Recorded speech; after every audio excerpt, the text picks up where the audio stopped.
রাতের অন্ধকারে সমুদ্রের ঢেউ, আতশবাজির ঝলক আর হাজারো মানুষের নীরব প্রার্থনা। ফুল হাতে সাগরের দিকে তাকিয়ে মানুষ মনে বিশ্বাস তাদের বাসনা দেবী শুনবেন আজ। এটি ব্রাজিলের সালভাদোর শহর, আর আজ দেবী ইয়েমেনজার দিন। সমুদ্রের রানী আশা আর প্রার্থনার প্রতীক। সোমবার ভোরের আগেই ব্রাজিলের সালভাদোর শহরে রিও ভারমেলহো সৈকতে জড়ো হন হাজারো ভক্ত। মোমবাতির আলোয় আলোকিত সৈকতে ভক্তরা গান গেয়ে বালুর ওপর সাজিয়ে রাখেন ফুলের তোড়া।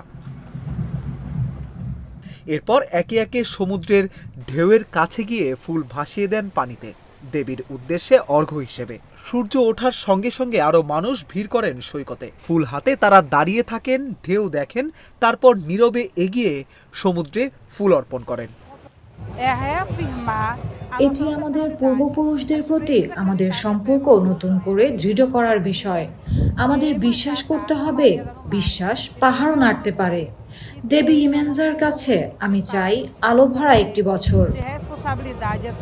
ভক্তদের বিশ্বাস, এই অর্ঘ্য ও আচার পালনের মাধ্যমে দেবী ইয়েমেনজা তাদের জীবনে আশীর্বাদ বর্ষণ করবেন।